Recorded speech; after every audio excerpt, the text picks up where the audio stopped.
Okay, good afternoon everyone, thanks for joining. We'll operate in the usual format today, broadcast first and daily second. If you'd like to ask a question, please use the raise hand function on the right hand side and we'll get around to as many of you as we can. We will start with Ian Bolton. If you unmute yourself, Ian, and away you go. Frank, hello, how are you? Hi Ian, good, thank you. Good. Let's have a bit of an all-encompassing team news question. You had some concerns before the international break with Christian Pulisic and Kai Havertz. Has everyone come back okay? Do you have any positive tests? How are things with Ben Chilwell, Thiago Silva, and you go to Newcastle? Just fill us in. Okay. Christian Pulisic is not fit for Newcastle, but he's stepped up his training slowly. It's been quite a problematic injury, so we'll stay cautious. Kai Havertz is back from isolation, is over, tested negative 2 days ago, so he's just started training with us, more on his own actually, to get individually some of his fitness back. It's been 2 weeks at home. Thiago Silva has just landed. He just messaged me this afternoon, so he probably won't be going to Newcastle because of the length of the journey and timings, etc. We're still waiting on some results from the test that we now have to do as the players have arrived back from their internationals. Unfortunately, some of our players are arriving back this afternoon. Some played last night, so with the 12:30 kick-off on Saturday, there's clearly a lot of challenges for us. Mason Mount made 3 starts for England during this international break. It's now 5 starts for England in a row. How impressed have you been with his development as an international, and are you at all concerned about the amount of football that he's playing? Well, I'm impressed with his development, and I think it shows you how much Gareth and Steve rely on him and trust in him. I have done for my time in management, to be honest, and I think it's nice to have seen a lot of positivity around Mason. I think it's well deserved, and maybe because he's not a player that, or maybe he's a player that has more quality passes, impressive moments in the game than a show reel of step overs and flicks. Maybe that's not as exciting to the modern fan, but for us managers of him, I think you can see how much we rely on him. I get Gareth's position in playing him. He's played 3 games. He was the only player in the England squad of all the European playing players at club level that played 3 games. So I know it adds to his games, but I understand Gareth's position and I understand what where he will be with that. The good thing about Mason is he's a great attitude. He's a fit young man, and we'll have a lot of games coming up which I'll need him to be fit for. Did you cope with it? I hope so. Yeah, he did. Yeah, he's at the moment. He'll be coming back to train this afternoon, and when I say he'll cope with it, I mean I have to look at each player in their own respect in terms of rotation and minutes in game, substitutions, when they can come on and when they can play, because our schedule has never been busier. There's never been more of a pressure on players. But I can't sit here and say that Gareth Southgate shouldn't make the decisions he makes when he's England manager and the position he's in. So that's just a part of the story. But as I say, with Mason, I hope that he comes through fresh, because at the minute he's in great form. Substitutes have been reintroduced by the EFL. The Premier League managers had a meeting yesterday. It was discussed. Where do you stand, and do you think we are any closer to having 5 subs in the Premier League? I think it's something we have to address again with all clubs. I know we had a vote early season. Nothing has changed in terms of our professional environment since when we had 5 subs in restart. In fact, some things have tightened up. The schedule has become even more hectic. There's been no relaxation around it, but we've gone back to 3 subs, and the reason maybe managers are not making those 3 subs so much in game, if people want to argue they're making 1 or 2, is because if you have 10 players that are you're fearful of tiredness in the latter stages of the game, to make that 3rd sub in 70 minutes is a danger zone that you might have an injury after that. So I think there are many things. My main concern, and I think it was flagged through and backed by a lot of managers, I don't want to go into the details of yesterday, but my main concern is the player welfare of the players that are under incredible stress, particularly players and clubs that are playing in Europe. It's every 3-4 days, week after week after week, and then we're not even at Christmas. And the Christmas schedule looks the same, and the international break is gone. I don't want anyone to cry their eyes out for players because we know how lucky we are to do this job. But everywhere else in Europe and around the world, it seems, has 5 subs, and we at the moment don't. We have to revisit that, in my opinion. Last question, please.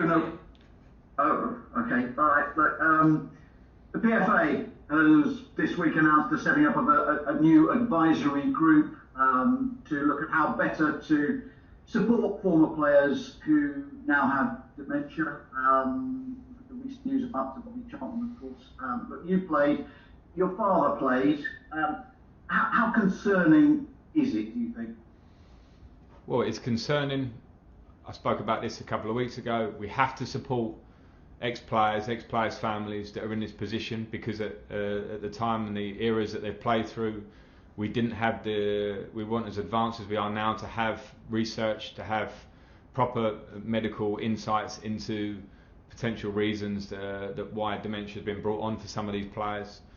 So we have to support them, but we also have to act now and make sure that we are not just sitting on a problem and not trying to improve it. So I'm fully backing any case, any movement that looks further into this, and firstly helps players of eras gone by that are suffering and their families. Secondly, looks at players now, and thirdly, looks at the future. Moose. Hi Frank, how are you? Good, thanks, Moose. Frank, we've had Oliver Dowden on Talk Sport today. I heard, Moose. I heard. Okay, well, what are your thoughts? I mean, are you more optimistic now that maybe we'll get fans back in before Christmas? Do you think that that's the way to go forward, to have fans tested, to make sure they're negative to get them in? I mean, how do you think it could work, and are you more optimistic this lunchtime having heard what he told Talk Sport? I am optimistic, having heard him speak, and I think it's something where the government haven't been vocal enough on, for whatever reason. I think we as a public and in the sport want to know whether it's positive or negative. Today is the most positive I've heard an answer from the government. It wasn't factual, and I understand why not, because it has to be safe first and foremost before we can have fans back in the stadium. But when you see other areas of life at the moment where we are having gatherings that are controlled, that are safe environments, then of course at football we have to look at it and try and get it back as quickly as we can in that safe environment. So I'm positive. I thought it was a very good interview. I appreciated listening to his words, and let's hope they get acted upon and it is safe and fans are back to whatever level to start off with. As you rightly outlined with your team news, you're still waiting for players to be tested for COVID after coming back from international duty. But we have seen 16 players that didn't go away from international duty in the Premier League test positive in the latest Factor test. Is that to be expected? Is that a worry for you now as a manager that that's the highest number we've had? I think it's a concern, but isn't it a concern in modern life? I think now we're in lockdown, but before that, schools went back. Life was resuming with a sense of normality, but not quite. And I think we've seen it in our world where some cases have started to go up again. And I don't see why football should be any different. Maybe 16 is not a huge number with the amount of people that are being tested. We try and keep our bubbles as strict as we can. We've done that all along from the beginning of restart. So let's just hope that those numbers don't continue to go up and come down again. And last one, I was lucky enough to catch up with Callum after he started again for England's under-21, scoring in the 5-0 win over Albania on Tuesday. I mentioned the fact that we could win the league this year, title contenders, and he didn't disagree with me. He's a young man. He's excited. I get it, and I like confidence. I like the players feeling like that. I'm delighted with Callum going away and playing and scoring goals. And for me, as a young developing player, your performances like that when you have Callum's talent will always be a reflection of how you train and prepare and all those things. So it's brilliant news for us, for Callum. As for us as a team, my job is to dampen what he said there and say that we know there's a long way to go. We're 8 games in. We're in a decent position. Recently, we're playing well. But there's so many things that we have to keep working on improving before we can really start getting involved in that conversation. That's up to us. John Southall, 5 Live. Hi Frank, how are you? Good, thanks.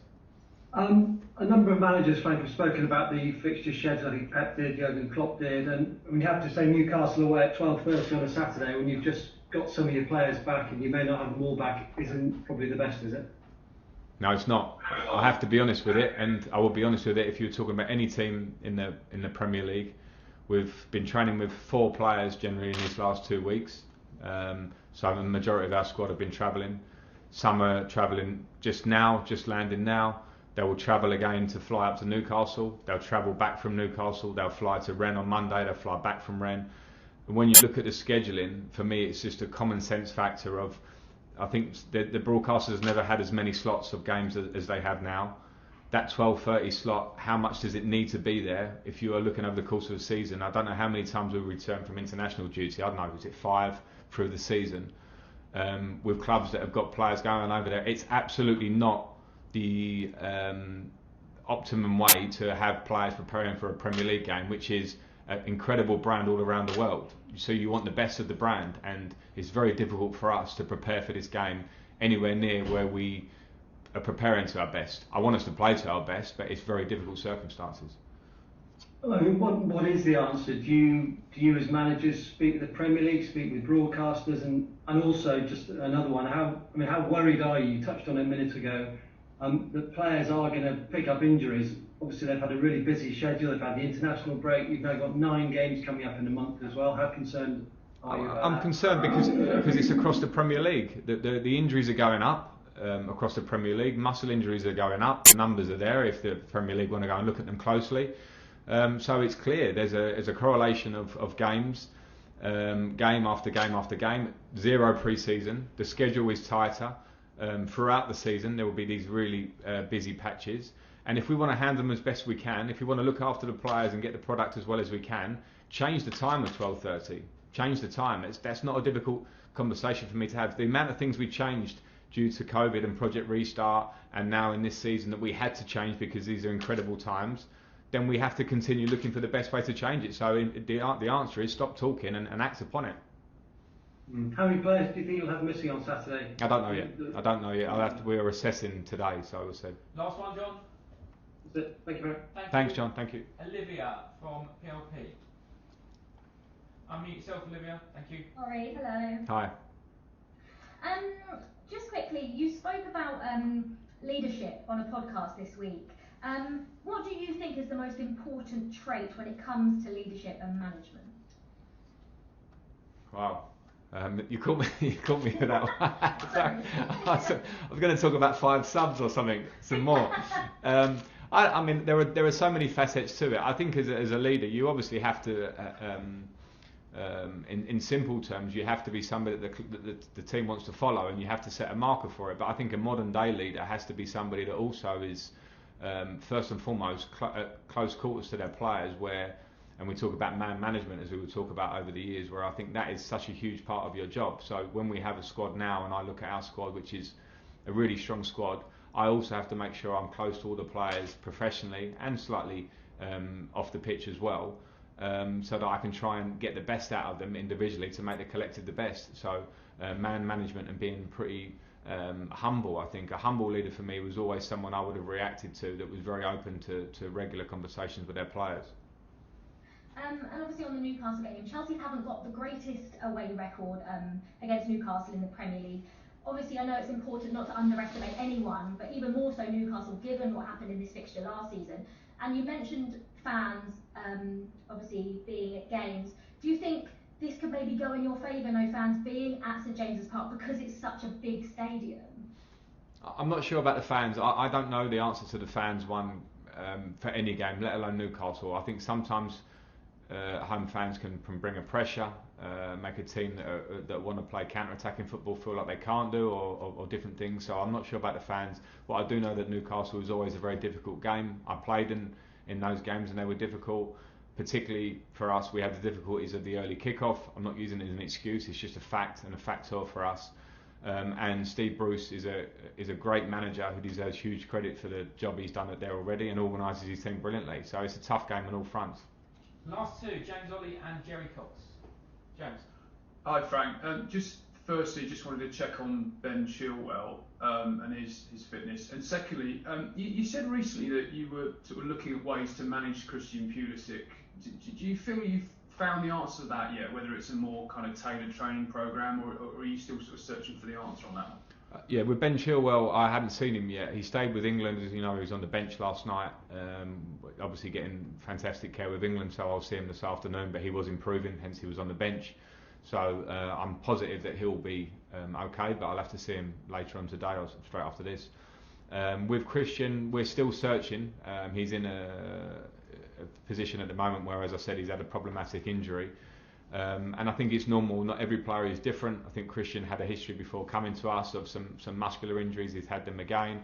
Everything about Christian and how he is around the training ground and how he prepares and how much he wants to play is perfect. So we need to try and find the right balance between playing and resting and maintenance during the week to try and get the best out of him. He's a young player still, it's not abnormal, and we will find a solution, and I don't want to make more of it than it is, because we want as many games out of Christian as we can possibly get because of his ability. But at the minute he's injured, and so on that in the short term it's a work in progress, but we have a great medical team here, and we're very much joined up in the idea of getting the best for Christian to get him fit as much as we can. Last question, Jerry Cox. Hi Frank, you okay? Yes, good Jerry, thank you. Good. You say Thiago is likely to miss out tomorrow. Given Newcastle have always got that aerial threat with Andy Carroll, how important is Kurt Zouma's form at the moment? I think the stats showing that he's won more aerial duels than any player in the Premier League, possibly in Europe this season. So. Yeah, I saw that stat, and I'm not surprised, but it's a fantastic stat, the level that it's at, and he has to sustain that, and he will be very important, and he's been important for us this season at both ends of the pitch for that.